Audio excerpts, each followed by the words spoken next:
Very good morning to all. It is a pleasure to be with you, from my Economy and Finance channel.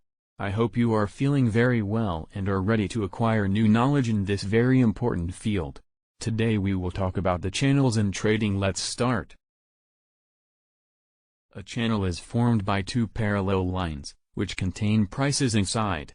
Here, examples of a bullish channel, a bearish channel and a sideways channel. To construct a channel line, in an uptrend, we must first draw the trend line joining the channel lows. We then draw a line parallel to the trend line, through the successive highs. We will choose those maximums that are most representative of said trend. This would give rise to the figure that we showed previously, where we will have our two lines configured, the trend line and the channel line.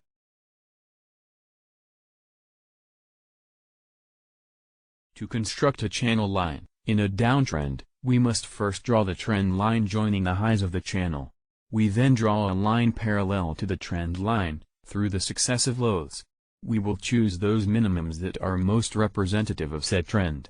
This would give rise to the figure that we showed previously, where we will have our two lines configured, the trend line and the channel line. A strategy that can be carried out with the channels is to buy at the bottom of the channel and sell at the top. In the event that one is making a short sale, one would apply the reverse concept, selling at the top and buying at the bottom of the channel.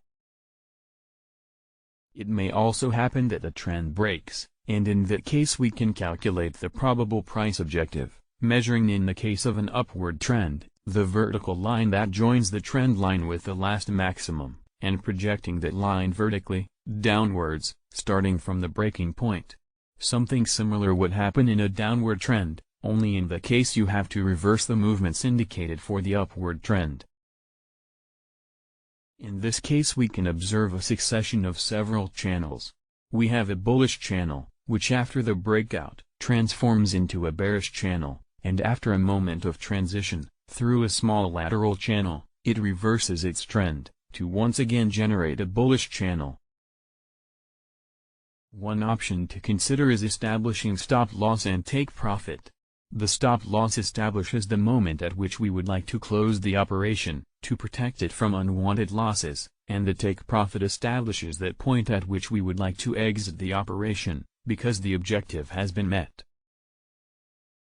It may happen that we are going to buy at the base of the channel, and then the price turns around and goes against us, for which it is advisable to define an exit strategy with a stop, which we could place a little further below the channel baseline.